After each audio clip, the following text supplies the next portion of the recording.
Belki bugün, belki yarın kısmet.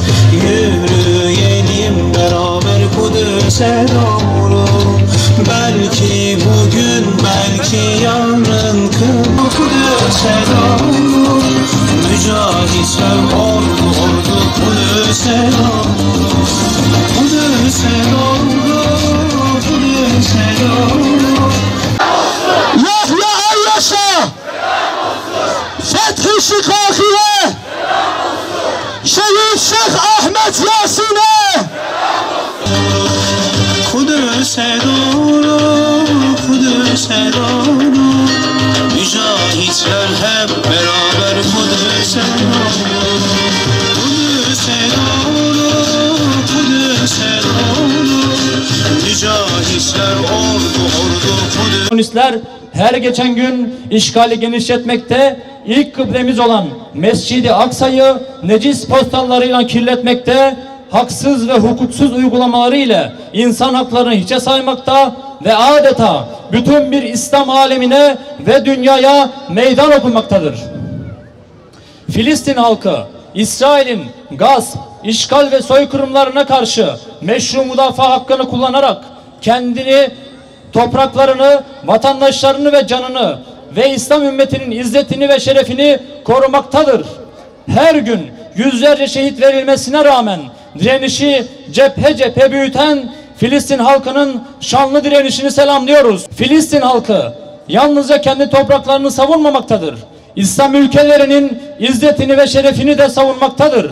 Hal böyleyken Müslümanların resmi, sivil, tüm ekonomik, askeri ve manevi dayanışma ile Müslüman kardeşlerinin yanında yer almalıdır. Filistinli Müslümanlar işgale karşı direnişlerinde yalnız kalmamalıdır. Paris'ten dem vurup 10 binlerce kadın, çocuk katil eden Gazze kasabı Netanyahu, alkışlayan zihniyet katliamın en büyük ortağıdır.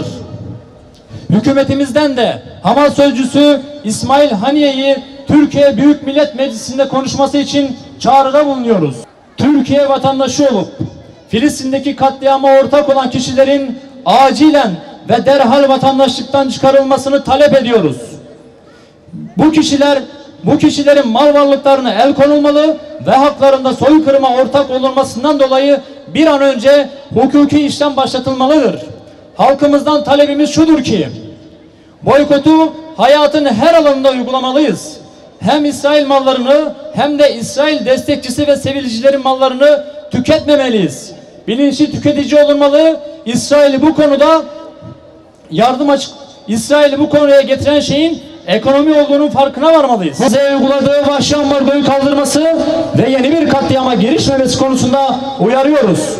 Peygamber sevdaları olarak diyoruz ki, Filistin'i başkenti Kudüs olan doğusu ve batısıyla bölünmez bir bütünlükte ve İslam'ın mukaddes toprakları olarak görüyoruz.